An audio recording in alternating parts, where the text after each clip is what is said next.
अस्सलाम वालेकुम, मैं हूं Anila Shahzad with Global in 5 minutes. और आज का टॉपिक है 1971 वॉर, जो कि मेरे मुताबिक पाकिस्तान और इंडिया के बीच में लड़ी गई थी।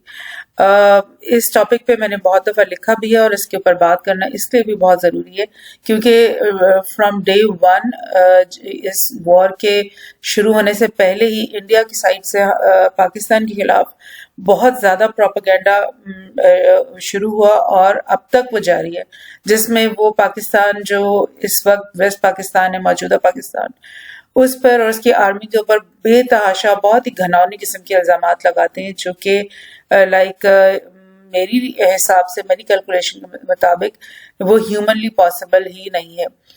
इसलिए मैंने इस वॉर के बारे में लिखा भी है और आज मैं एक शॉर्ट सा आपको रिव्यू देना चाह रही हूँ।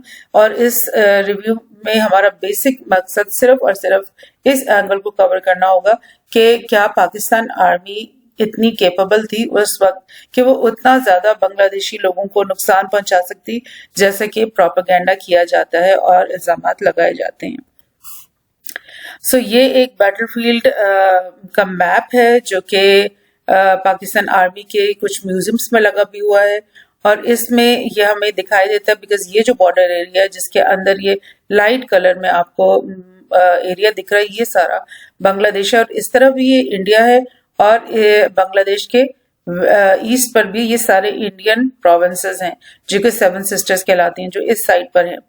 तो आप देख रहे हो कि इस बैटल फील्ड को आपको देखकर थोड़ा सा ये अंदाजा हो जाएगा देखते ही कि 7 डिविजन्स इंडियन आर्मी की, जिनमें हर एक में एटलीस्ट 10,000 मैन और 4 ब्रिगेड्स जिसमें एटलीस्ट 3,000 मैन ये कवर कर रहे हैं सारी बांग्लादेश के बॉर्डर को आउटसाइड बांग्लादेश। और दैट मीन्स के ये सारे ब्रिगेड उस वक्त वहां पे तैनात करवाए गए डिविजन्स और ब्रिगेड्स, ये छोटे वाले जो है ब्रिगेड्स हैं और बड़े वाले डिविजन्स हैं। तो अगर हम इसको कंप्लीटली देखें तो ऑलमोस्ट 90,000 से ज्यादा इंडियन फोर्सेस जो है वो सराउंड कर रही थी बांग्लादेश को सब तरफ से। और मुक्ति बाहिनी के जो आदमी मैन जो कि वेपनाइज्ड भी थे और ट्रेन्ड भी थे फाइटिंग के लिए, वो ऑलमोस्ट 150,000 मैन यानी 1.5 लाख आदमी थे जो कि बिल्कुल रेडी थे और अपने वेपन्स के साथ यहाँ पर एंटर हुए थे बांग्लादेश के अंदर। और definitely they were covering the Pakistani divisions and Pakistan का तो कोई डिवीजन सच वहां नहीं था, बल्कि ये सारे ब्रिगेड्स ही थे जिसमें हर एक ब्रिगेड के अंदर ऑलमोस्ट 3,000, 2,500 या 3,000 आदमी इन ब्रिगेड्स के अंदर तैनात थे। और टोटल जो पूरे बांग्लादेश में पाकिस्तानी कॉम्बेटेंट फोर्स थी वो 34,000 और उसके साथ हेल्पिंग जो नॉन कॉम्बेटेंट्स थे वो 11,000 पाकिस्तानी से।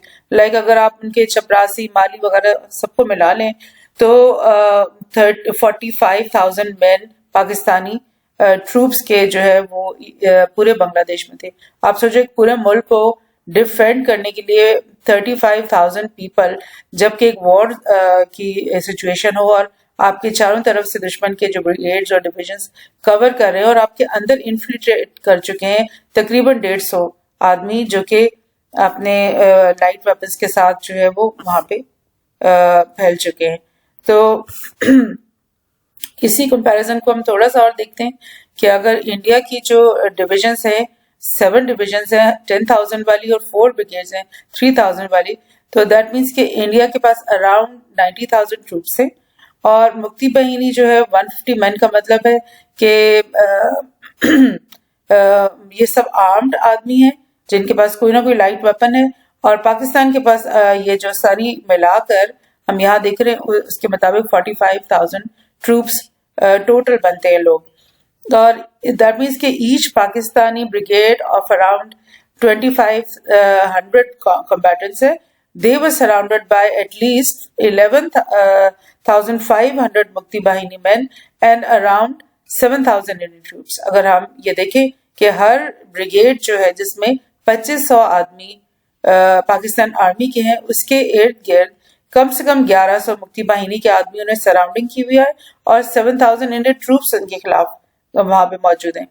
तो दैट मीन्स के for each Pakistani soldier there is more than 5 मुक्ति और Indian soldier. So outnumbered आप देख रहे हो कि कितना ज्यादा है. मतलब एक बैटल फील्ड में अगर आपके पास ये नंबर्स ही नहीं है, और डेफिनेटली जो मुक्ति के लोग हैं वो भी वेपनाइज थे, और इंडियन आर्मी जो है वो बहुत ज्यादा वेपनाइज थी और वो पूरी अपनी स्ट्रेंथ के साथ इर्द गिर्द मौजूद थी. लेकिन उसके बरक्स अगर मैं आपको यहाँ पर दिखाऊं कि सिचुएशन पाकिस्तान के लिए क्या थी, ये बांग्लादेश आपको दिखाई दे रहा है और ये आपका ईस्ट वेस्ट पाकिस्तान है जो अभी मौजूद है. और आपको पता है जैसे ही ये जंग शुरू हुई तो इंडिया ने एयर स्पेस अपनी बंद कर दी पाकिस्तान के लिए. सो दैट मीन्स कि बाय एयर अगर आना है तो वो यहाँ से पूरा रूट निकाल कर और श्रीलंका से रिफ्यूलिंग करके फिर वो यहाँ पर आ सकते थे. लेकिन जो फिगर्स हमें पता चली हैं कि वो बहुत ही कम फ्लाइट्स ऐसी की गई, बिकॉज इकोनॉमिकली पॉसिबल नहीं उस वक्त हो रहा था पाकिस्तान के लिए कि वो इतनी लंबी फ्लाइट्स लेकर आए. और जबकि इंडियन जो ब्रिगेड्स थे और उनके साथ उनकी एयरफोर्स भी अटैच थी और वो एयर फायर भी कर रही थी बहुत ज्यादा हमारे सारे टारगेट्स के ऊपर. तो यहाँ पे आपको मैं दिखाना चाह रही हूँ कि उसके अलावा नेवी की अगर हम बात करें तो आप देखो कि नेवी का जो रूट बनता है इतना ज्यादा लंबा, और बे ऑफ बंगाल में एंटर होना, क्योंकि यहाँ पर तो इंडियन नेवी की बहुत बड़ी यानी स्ट्रेंथ यहाँ पर हमेशा से रही है, तो इट वाज नॉट पॉसिबल कि वो और एक और बात ये कि जो वॉर है वो ऑलमोस्ट 2 वीक्स जारी रही है, 14 डेज. तो ये 14 डेज में तो एक रूट भी इसका कंप्लीट नहीं हो सकता. So that was also out of question. So ये सारी फिगर्स बताने का मकसद क्या है, बिकॉज ऑफ द रीजन के इतने ज्यादा एलिगेशंस जो हमें लगे हैं हमारे आर्मी और ट्रूप्स के ऊपर, वो कैसे सच हो सकते हैं. थोड़ा सी की डेट्स को आप पहले देख लो कि अगरतला अंडरस्टैंडिंग जो है 1968 में हो चुकी थी. ये वो अंडरस्टैंडिंग है जिसके बारे में पाकिस्तान जो है वो अब तक कहता है कि मुजीबुर रहमान साहब जो है उन्होंने इंडिया के साथ मिलकर के ये अंडरस्टैंडिंग बना ली थी कि बिकॉज उनको लिबरेशन चाहिए, उनको आज़ादी चाहिए पाकिस्तान से, तो उन्हें इंडिया के साथ मिलकर ये प्रोजेक्ट करना होगा.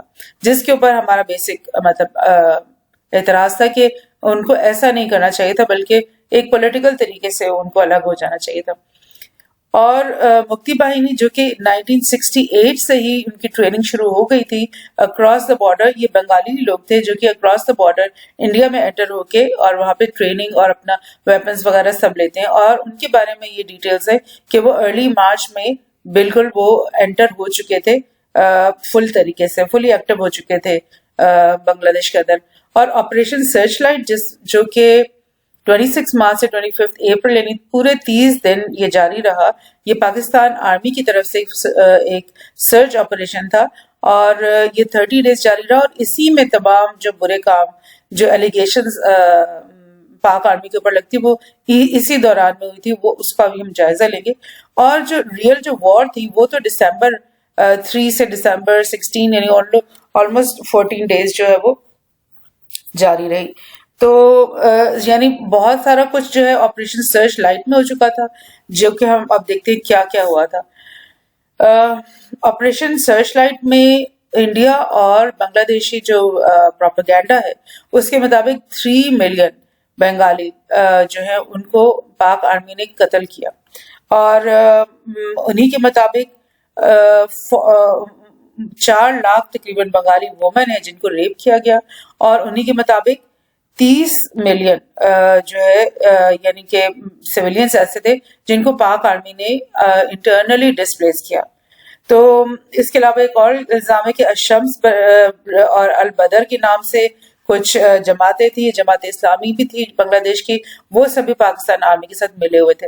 तो अगर हम इस सारे फिगर्स को सही मान लें तो इसका मतलब है कि एवरेज जो है वो पाकिस्तान आर्मी को उन 30 दिनों में, ये ऑपरेशन सर्चलाइट के 30 दिनों में तकरीबन डेली उनको 1 लाख लोगों को मारना था. और तकरीबन डेली वो 13,000 वुमेन को रेप कर रहे थे और डेली वो तकरीबन 10 लाख बंगालीज को डिस्प्लेस कर रहे थे. ना आप ये सोचो कि एक जो आर्मी है जो कि सिर्फ 45,000 ट्रूप्स के ऊपर मुश्तमिल है, जिनको इतनी बड़ी स्ट्रेंथ ने सराउंड किया हुआ है, मुक्ति बाहिनी रेडी टू अटैक उनके इर्द गिर्द बैठे हुए हैं, वो वाली फोर्स किस तरह से निकल करके लाखों लोगों को जो है डेली मार सकती है और लाखों लोगों को 10-10 लाख लोगों को डेली अपने घरों से निकाल सकती है। वो आखिर क्या उनके पास ऐसी चीज थी, क्या इतनी वेपन्स थे, क्या इतनी फायर पावर थी, या कौन से मेथड थे जिससे उन्होंने इस तरह का काम किया होगा। So this was not possible, and like this is why I'm saying all this, कि जो दुख की बात है वो ये है कि बांग्लादेश और पाकिस्तान दो ब्रदर कंट्रीज थे, और इस जो प्रोपेगेंडा है इसकी वजह से इनके बीच में जो नफरतें हैं वो आज तक जो चल रही हैं, मतलब दोज आर द थिंग्स जो कि नाकाबिले मतलब वो हैं, और इस नफरत और इस मतलब नेगेटिव प्रोपेगेंडा को खत्म करने की जरूरत है। Thank you so much.